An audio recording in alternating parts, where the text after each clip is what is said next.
Bueno, como ya sé que hay médicos en la sala, no pasa nada.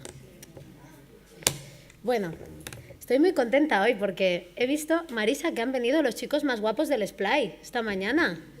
Hola, chicos. Muy bien. Del Splay de Marisa, qué bien.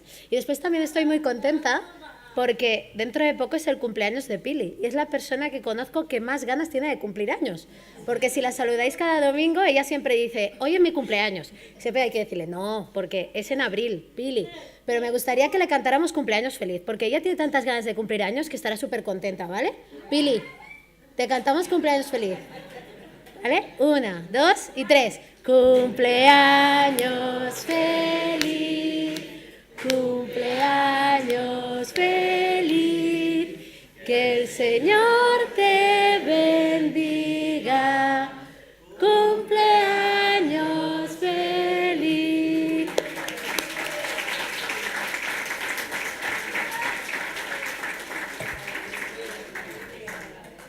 ¿Estás contenta, Pili? Sí, ¿eh? Ella sí que no es bautriste, desde luego.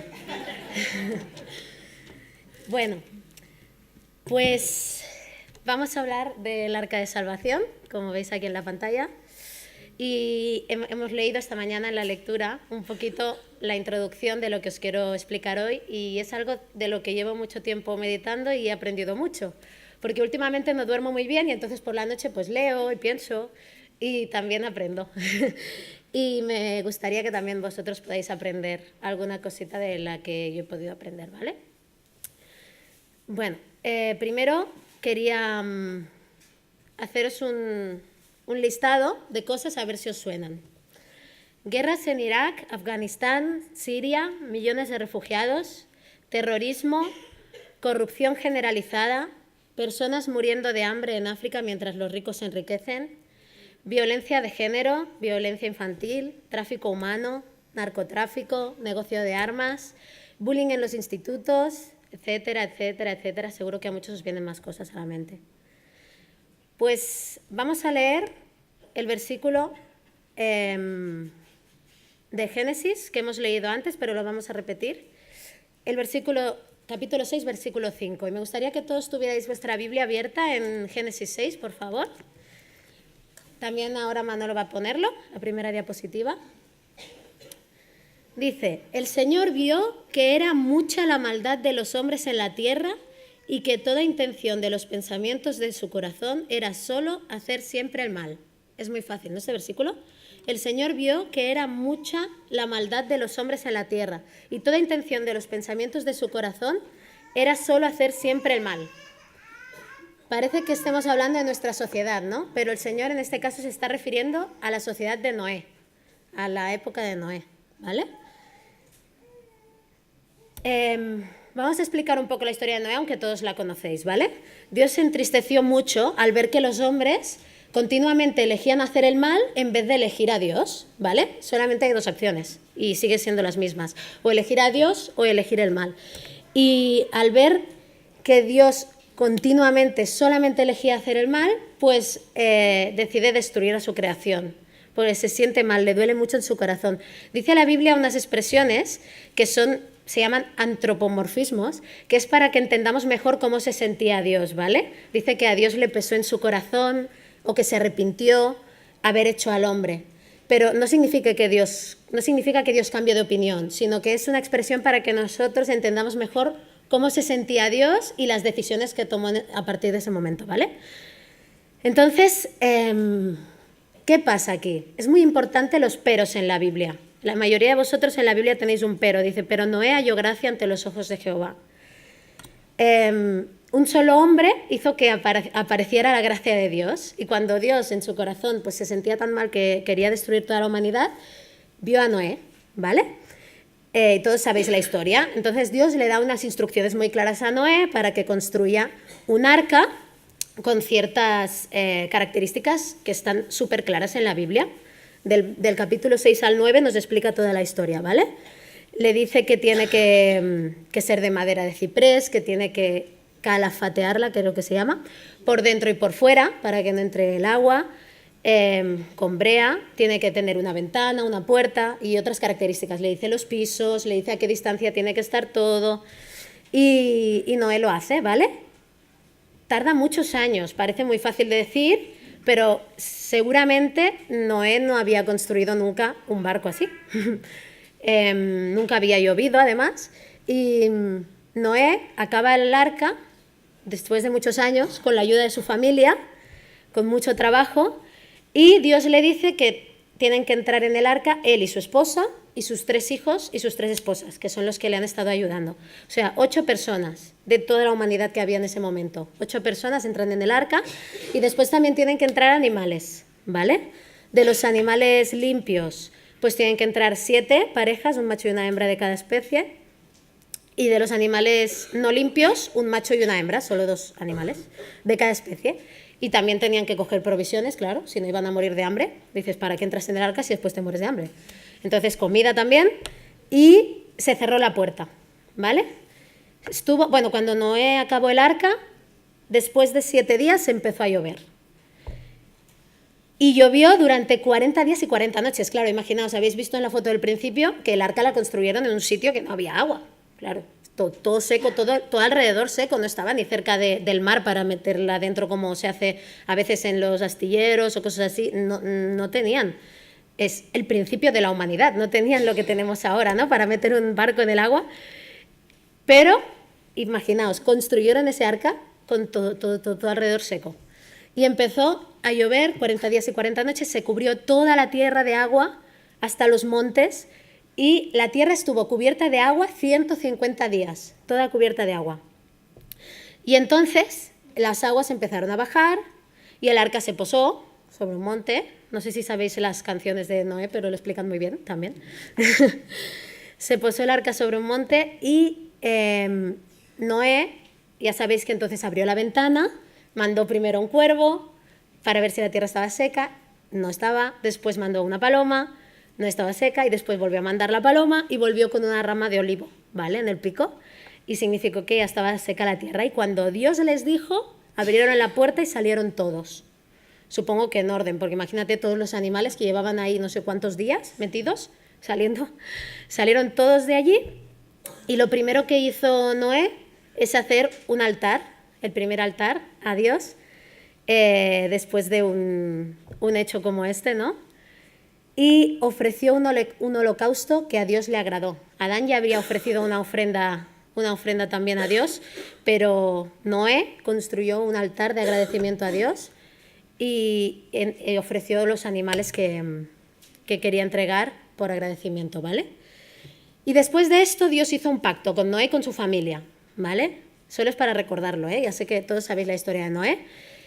Y les dijo cómo tenían que vivir a partir de ese momento, porque claro, empezaba de nuevo como toda la humanidad. Y les dijo que les prometía que nunca más destruiría a la humanidad, que nunca más mandaría un diluvio. Y todos sabéis la señal que Dios le dijo que dejaría, ¿no? Pondré un arco en el cielo cuando haya nubes y lluvia para que me acuerde que no voy a volver a destruir. Y bueno, todo el mundo pues ve el arco iris, ¿no? Muchas veces. Y era la señal de la promesa de Dios. Bueno, pues vemos que esta primera historia de la humanidad, una de las primeras historias de la humanidad, hace un retrato muy parecido a lo que vivimos en la actualidad, sobre todo en cuanto a que el problema sigue siendo el mismo. El problema de hoy en día sigue siendo el mismo, ¿vale? Muchas personas, en vez de escoger a Dios, siguen escogiendo lo contrario que Dios, el mal. Hemos leído este versículo al principio, no sé si todos os habéis fijado bien en vuestra Biblia este versículo, pero hay un versículo en Juan 3:19 que dice: este es el juicio, que la luz vino al mundo y los hombres amaron más las tinieblas que la luz, pues sus acciones eran malas. Después de muchos años, cuando vino Jesús, el problema seguía siendo el mismo. Los hombres amaron más las tinieblas que la luz y sus acciones eran malas. Y hoy en día sigue pasando lo mismo, ¿vale? ¿Y cuál es la consecuencia de esto? Que nos volvemos esclavos del pecado en vez de siervos de Dios. Y aunque Dios prometió que no volvería a destruirnos de esta manera, pues igualmente Dios nos mira y le da pena, está triste, igual que le pasaba con Noé, ¿no? Dice que le dolía en su corazón al ver las personas que hacían continuamente el mal. Pues cuando Dios te ve a ti haciendo algo malo, le sigue doliendo en su corazón, igual que en la época de Noé. Y cuando me ve a mí haciendo algo malo, o sea, pobre, seguramente estará muy triste, ¿no? Cada día cuando me ve haciendo que me equivoco, algo malo, cuando ve que la humanidad hace continuamente el mal, pues él sigue entristeciéndose. Pero acordaos que Dios halló gracia en Noé y Dios no se rinde con nosotros y Él ha preparado un plan de salvación. Entonces hoy me gustaría que no pensáramos que Dios lo hace todo y que no quiere usarnos, sino que Dios nos quiere usar. Y que no nos quedemos con los brazos cruzados, sino que pensemos en este plan que Dios ha diseñado de salvación, que es espectacular, igual que construir un arca en un momento que parecía una locura. ¿Nosotros qué podemos hacer? ¿Vale? Y quiero que aprendamos 4 puntos, que los que lo sigáis en el boletín los tenéis, 4 puntos que aprendemos de la historia de Noé que nos sirven para hoy, para ahora, ¿vale? Y que me gustaría que todos pensáramos de qué manera cada uno en nuestra vida, en nuestra iglesia, en la sociedad donde estamos, cómo lo podemos poner en práctica. Pensemos que Noé tampoco tenía muchas diferencias con nosotros. Noé simplemente era un hombre que intentaba ser luz en medio de la oscuridad. Yo creo que eso es lo mismo que hacemos los cristianos, ¿no? Y Noé era así. Después también Noé tenía una relación con Dios. Es lo mismo que tenemos que tener los cristianos, o sea, no era tan diferente que nosotros. Yo creo que la gran diferencia es que Noé no tenía toda la revelación que tenemos nosotros. O sea, tenemos un privilegio muy grande que tenemos que aprovechar y es que tenemos toda la revelación del Señor aquí, ¿vale? Entonces, aún tenemos más ventajas que Noé, porque él no tenía todo lo que teníamos y aún así yo he alucinado con lo que he aprendido de él, ¿vale? Vamos al punto número 1. Lo primero que podemos aprender de esta historia de Noé es que el plan de Dios de salvación, es de Dios. Parece una tontería, ¿no? Decirlo así. El plan de Dios es de Dios. Si lo dices muy rápido, cuesta. El plan de Dios es de Dios, ¿vale? ¿Por qué? Porque muchas veces es que sin querer creemos que es nuestra la obra del Señor, ¿no? Y pensamos, es que estas personas me están fallando porque no vienen al ministerio que yo estoy trabajando tanto, o, ¿sabéis? A mí me pasa, ¿eh? Nos sentimos, ¿y cómo se siente el Señor? Porque la obra es de Dios, no es nuestra. Nosotros solo tenemos que estar dispuestos en sus manos, ¿no? Fijaos que, vamos a leer el versículo 7 y 8 un momento, dice Jehová, raeré de sobre la faz de la tierra a los hombres que he creado, desde el hombre hasta la bestia y hasta el reptil, y las aves del cielo, pues me arrepiento de haberlos hecho. Pero no he hallado gracia ante los ojos de Jehová, ¿vale? Vemos aquí 2 aspectos del plan de Dios, 2 aspectos que siempre los vemos en la Biblia, y es el juicio y la gracia. Dios dice el juicio para la humanidad, pero su gracia es infinita, su gracia sobreabunda, ¿vale? Es la primera vez que aparece este concepto de el favor hacia los humanos o de la gracia en el Antiguo Testamento, es la primera vez. Y me recuerda mucho a un versículo que dijo Pablo en Romanos, que dice, la paga del pecado es la muerte, pero la dádiva de Dios es vida eterna en Cristo Jesús, Señor nuestro. Es lo mismo el concepto de juicio y gracia. ¿El juicio qué es? Que todos merecemos morir porque somos pecadores. La paga del pecado es la muerte. Tendríamos que morir todos por ser pecadores. Pero el regalo de Dios es la vida eterna. En Cristo Jesús, Señor nuestro. A través de Jesús podemos salvarnos de la muerte, ¿vale? Entonces, este diseño de que tenemos que ser juzgados, pero que la gracia de Dios nos salva, es de Dios. Nosotros tenemos que transmitirlo, pero este es el plan de Dios. Entonces, tenemos que ser humildes para reconocer que este es el plan de Dios. Noé tuvo que ser muy humilde y entender, considerar 100% que este plan venía de Dios. Porque imaginaos, si Noé no hubiera pensado que esto era un plan de Dios, no lo hubiera hecho. ¿Quién se pone? Él solo, con sus 3 hijos, sus 3 nueras y su mujer, que tenían muchísimos años ya Noé, ¿eh? Noé nos empieza a hablar de él cuando ya tiene 500 años. Cuando tenía 500 años engendró a sus hijos, Sem, Cam y Jafet. Imaginaos, los hijos ya eran mayores cuando empezó a construir el arca.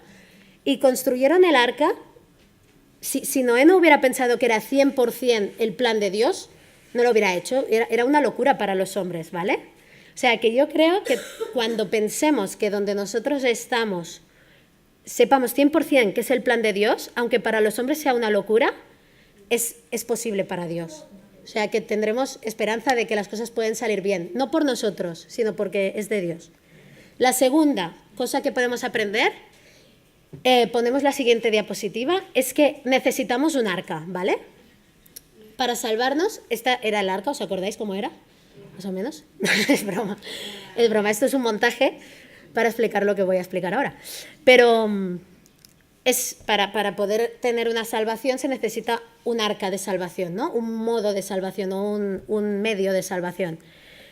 Y para Noé esto estaba muy claro. Quiero destacar 3 cosas aquí, ¿vale? Dios ha provisto del medio de salvación. Aparte de que el plan es suyo, Él nos da la manera de cómo nos podemos salvar, ¿vale?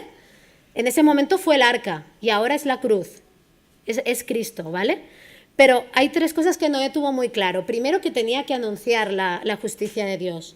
Segundo, que el arca tenía que ser visible, tenía que verlo la gente. Y tercero, la tercera es que el arca solamente tenía que tener una puerta, solamente había una manera de salvarse, ¿vale?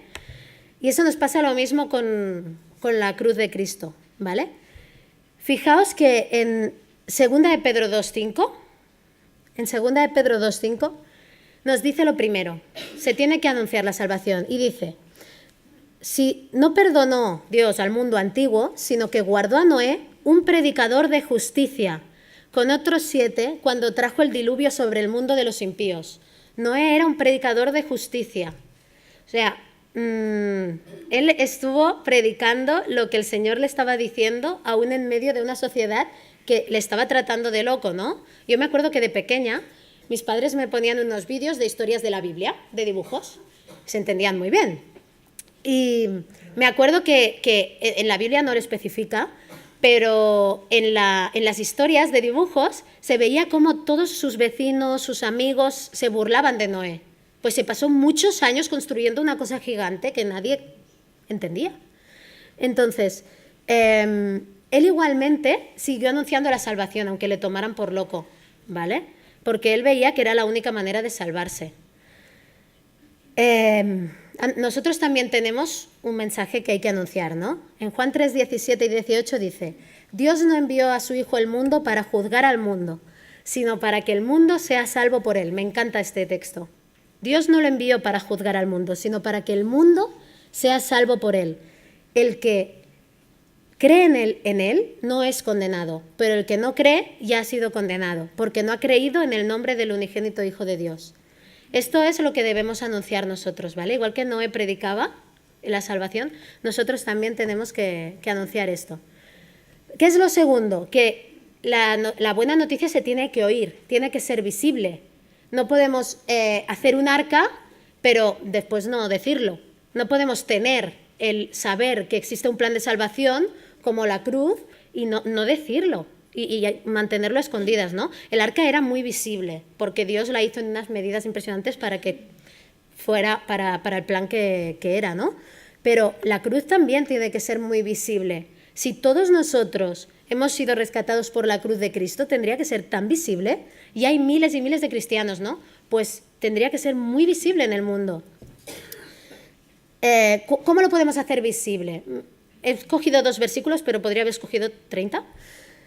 Hay uno que me gusta mucho, que decían los discípulos en Hechos, dice, explicando y presentando evidencias de que era necesario que el Cristo padeciera, en Hechos 17:3, explicando y presentando evidencias de que era necesario que el Cristo padeciera y resucitara de entre los muertos, y diciendo, este Jesús, a quien yo os anuncio, es el Cristo.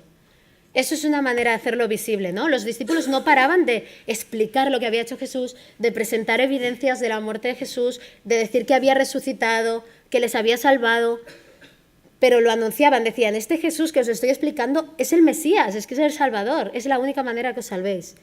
Y después, también me gusta mucho este versículo, que aunque lo sabemos mucho, a veces nos cuesta, que es Romanos 1:16, que dice, no me avergüenzo, porque no me avergüenzo del Evangelio, pues es poder de Dios para salvación de todo aquel que cree, al judío primeramente y también al griego, de todos, ¿vale?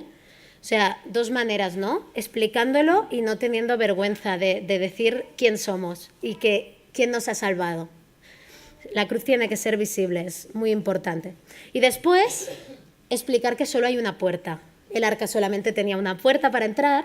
También Carlos nos estuvo explicando que en el tabernáculo solo había una puerta. Todo esto es como un símbolo de Cristo, ¿no? Jesús es la única puerta. Dice en Juan 10:9, yo soy la puerta, si alguno entra por mí será salvo. Y entrará y saldrá y hallará pasto. Y en Hechos 4:12, en ninguno otro hay salvación, porque no hay otro nombre bajo el cielo dado a los hombres en el cual podamos ser salvos. Así que, vale, ya tenemos el arca, ¿no? Hemos dicho que el plan es de Dios, que Él ha puesto el medio, ¿vale? Que es Jesús, y Dios ya ha hecho su parte. Pero parece que entonces nosotros no tenemos que hacer nada, ¿no? Porque Él ha diseñado el plan de salvación, Él ha puesto el arca, después la cruz de Cristo, entregó a su Hijo por salvar a la humanidad. Pero Dios usó a Noé, no sé si nos acordamos. Y esto es lo que más quiero recalcar hoy, la manera en que Dios usó a Noé. Y estos son los dos siguientes puntos que quiero que hablemos hoy.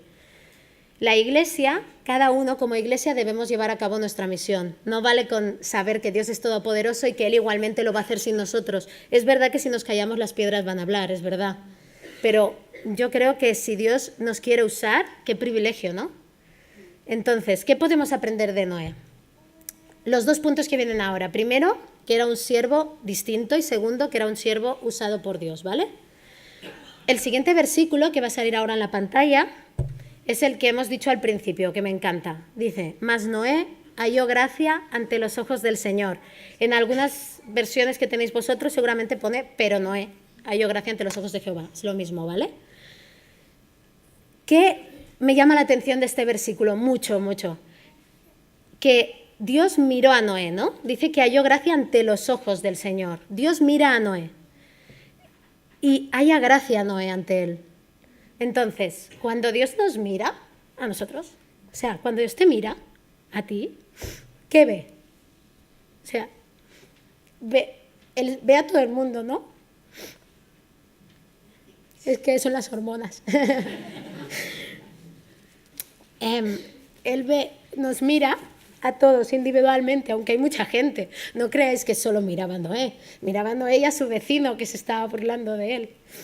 Y igualmente, Noé halló gracia, ¿no? Pero cuando te mira a ti, o me mira a mí, nos ve dispuestos, nos ve diferentes, o nos ve que nos puede usar para su obra. O sea, me miraría a mí y diría, ¿puedes construir un arca? No, seguramente eso se lo diría a Xavi, a mí no, pero ¿qué piensa, no? Cuando te mira, piénsalo un momento. ¿Qué piensa Dios cuando te mira? ¿Cree que mereces su favor? Porque la expresión hallar gracia significa que te mereces el favor de Dios, ¿no? Que te haces merecedor del favor de Dios.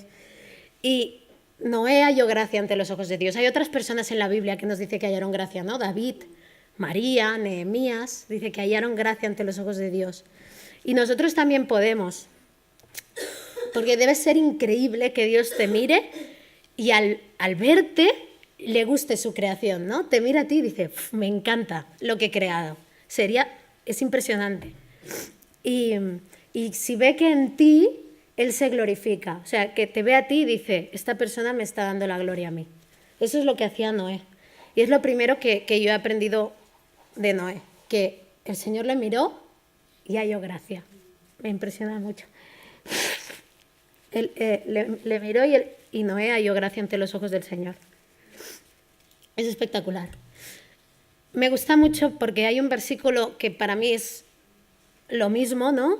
En Filipenses 2:15, que nos dice cómo tenemos que ser, que tenemos que ser distintos en medio de este mundo, igual que Noé, que en medio de toda la maldad, que dice que nadie hacía el bien, ¿no? Que todo el pensamiento suyo era el mal.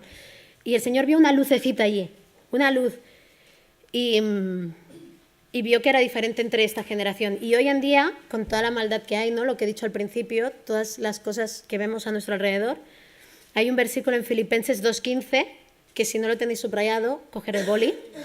En Filipenses 2:15, creo que este va a ser mi lema a partir de ahora, que dice, para que seáis irreprensibles y sencillos, hijos de Dios sin tacha, en medio de una generación torcida y perversa, en medio de la cual resplandecéis como luminares en el mundo.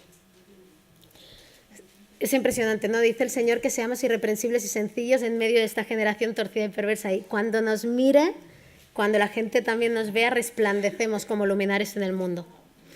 Y el último versículo que vamos a poner ahora también es muy impresionante. Nos habla de 3 características de Noé que también podemos tener nosotros.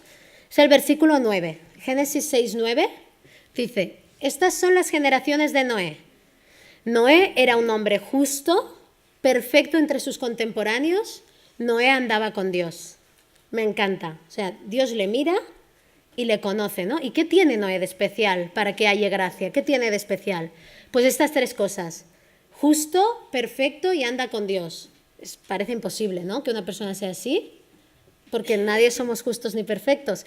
Pero para los hebreos estas expresiones tienen un significado que sí que es aplicable a la práctica, ¿vale?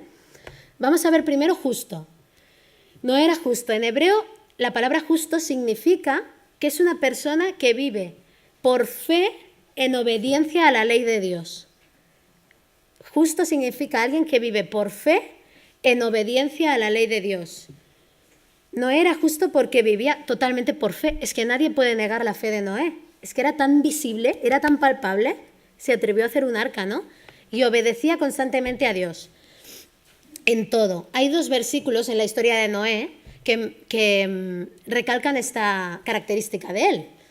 Hay uno que lo aprendemos siempre en verano con los niños en la campaña de la LTV, se lo hacemos aprender, que es Génesis 6:22, que dice: y Noé hizo conforme a lo que Dios le mandó. Génesis 6:22. Y los niños lo dicen, porque es impresionante. Noé hizo conforme a lo que Dios le mandó. Y en el 7:5 lo vuelve a decir también. Bueno, antes que el 8, claro. Después del 6, en el 7:5 dice: Noé hizo conforme a lo que Dios le mandó, otra vez. O sea, Noé era obediente a todas las instrucciones y a todo lo que decía el Señor, ¿vale? En su ley. Lo seguía al pie de la letra. Y por eso era justo. Hay un versículo en Romanos 1:17 que dice: porque en el Evangelio la justicia de Dios se revela por fe y para fe, como está escrito: mas el justo por la fe vivirá. El justo por la fe vivirá. Noé vivió por su fe. Por su fe fue salvo, ¿no? Porque obedeció a Dios en todo y fue una de las personas que Dios salvó. Después, perfecto. En el primero podríamos decir justo, solo hay Jesús, pero se refiere a justicia de tener fe y obediencia, ¿no? Perfecto. ¿A qué se refiere esto? Perfecto entre sus contemporáneos. Significa íntegro. Íntegro. Esta palabra que es un poquito difícil para nosotros, porque íntegro significa de pies a cabeza, que lo intentamos hacer todo como el Señor quiere, todo, íntegro. Noé también se equivocaba, evidentemente, no era perfecto en el sentido que entendemos como Jesús, que no tenía pecado, sino que era íntegro en medio de un mundo de pecado. Pues él no era fácil de engañar, no era fácil de hacer caer. Aunque tenía equivocaciones, pues era difícil de que él tropezara, porque estaba muy, muy, muy aferrado al Señor, ¿no? Era íntegro. Después de toda la historia del arca y todo, en Génesis 9, 20 y 21, vemos que Noé cayó en la tentación y se embriagó, y bebió vino y se emborrachó. O sea, él también se equivocaba, pero vamos, tenía 950 años, algún fallo tenía que tener, digo yo. En algo tenía que equivocarse, si en 950 años, pues un día se equivocó. No, la Biblia nos dice este fallo de Noé, ¿no? Pero que no era perfecto en el sentido de que no tenía pecado, sino que era íntegro, ¿vale? Y confiaba en Dios, su fortaleza era Dios.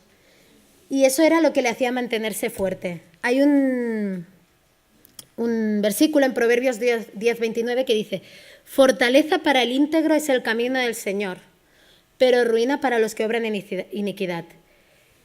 Para Noé, su fortaleza, lo que le mantenía íntegro, era seguir en el camino del Señor. O sea, obedecer a Dios, era su integridad. Si él no hubiera tenido a Dios, es que hubiera hecho lo que hacían sus contemporáneos. Estar en la obra del Señor y confiar en el Señor era lo que le hizo mantenerse íntegro en medio de este mundo. Y por último, y lo más importante, con esto voy a terminar, dice la Biblia que Noé andaba con Dios. ¿Cómo puede ser eso? O sea, Dios no estaba andando al lado de Noé. Pero la expresión de Noé andaba con Dios, para mí es una pasada. O sea, esto ya es increíble, ¿no? Me encantaría que dijeran, pues Laia andaba con Dios. Noé andaba con Dios. Hay este refrán, que ya lo he dicho otras veces, porque es muy, muy, muy claro, que dice, dime con quién andas y te diré quién eres. ¿Sí o no? Pues en el caso de Noé, este refrán es súper positivo, ¿no? Dime con quién andas y te diré quién eres. Él andaba con Dios. ¿Qué quiere decir? Que le podían mirar los demás y podían decirle, Noé es de Dios. Es de Dios, ¿sabes? Porque andaba con Dios, tenía una relación íntima con Dios. Era con quien se identificaba. ¿Con quién andas? ¿Con quién te relacionas? Con las personas que te identificas, con quien amas profundamente, con quien estás juntos en algo, ¿no? Noé estaba junto con Dios, haciendo algo con Dios. Y por eso dice la Biblia que andaba con Dios. En Hebreos 11:7 nos lo dice, ¿no? Que era uno de los héroes de la fe. Y me gusta la última parte, que dice que llegó a ser heredero de la justicia que es según la fe. Llegó a ser heredero de la justicia que es según la fe. Ser heredero, ¿no? de Dios, ser su hijo y ser su heredero es como esta intimidad que solamente de algunos se dice en la Biblia.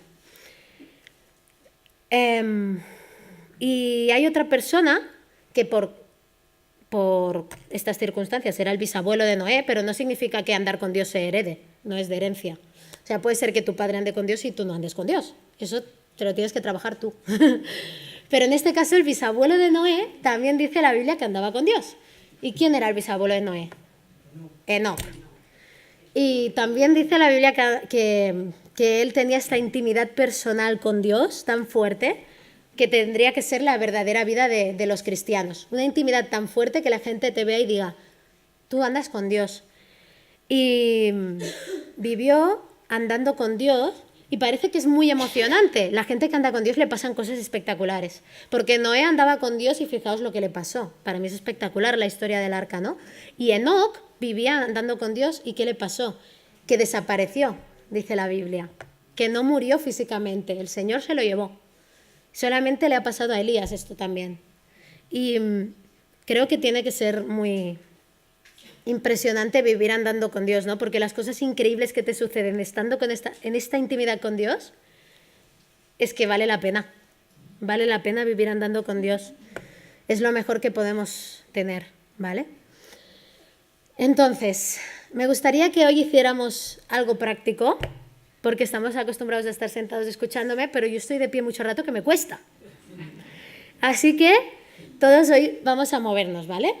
Yo quiero que penséis, ahora de momento solamente la cabeza, si os gustaría andar con Dios, ¿vale? O si os gusta, si ya estáis trabajando en su obra, ¿te gusta andar con Dios? ¿Te gustaría andar más con Dios? ¿Te gustaría que Dios te mire y haya gracia? ¿O que te vea íntegro en medio de tus contemporáneos? ¿Ser justo y obediente? Vale, lo podemos pensar, pero es que aún tenemos oportunidad de pasar de ser creyentes a ser discípulos, que es lo que el Señor nos pide, ¿no? En la última diapositiva he puesto que Jesús nos llama a ser pescadores de hombres. Y hay una canción que me encanta que dice que, de Marcos Vidal, que habla de que si no estás en la barca es que te hundes en el mar.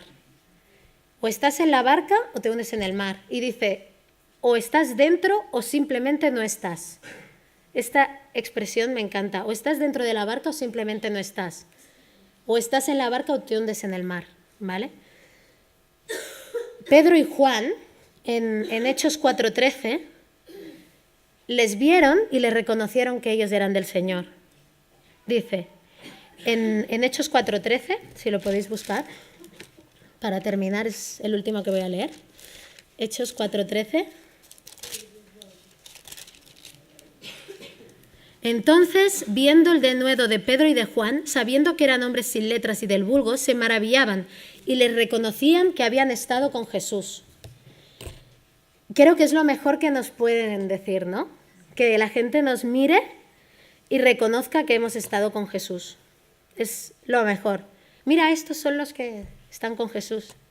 Sería genial que nos miren y digan esto. Ayer cuando estábamos en la plaza, creo que es eso, ¿no? Lo que intentábamos como iglesia, toda la gente de la iglesia que pudimos estar en la Plaza de la Sagrada Familia, lo que intentábamos es que la gente nos viera y dijeran, estos son diferentes, ¿no? Han estado con Jesús. Ya se impresionaban que no les cobráramos dinero por nada. Hacíamos todo sin cobrarles dinero. Y eso para ellos ya era impresionante, ¿no? Pero que reconozcan que han estado con Jesús, que hemos estado con Jesús, es lo más impresionante. Entonces, como hizo Noé cuando bajó del arca, después de participar en la obra del Señor, o para seguir en la obra del Señor, ¿él qué hizo? Dio una ofrenda, ¿no? Y en agradecimiento. Entonces, simbólicamente, mientras cantamos una canción ahora, me gustaría que los que estáis en la obra del Señor y que queréis seguir firmemente en la obra del Señor, o los que no estáis aún sirviendo al Señor y de corazón queréis servir al Señor en su obra, o sea, queréis estar en la barca con el Señor, pues que salgáis aquí delante y pongáis vuestro nombre en la barca, ¿vale?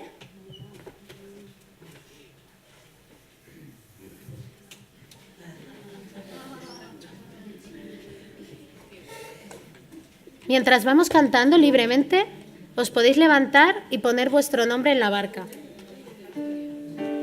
No significa nada, pero significa que tú dices, yo Señor quiero seguirte, quiero ser tu discípulo, quiero ser pescador de hombres y quiero estar en tu obra.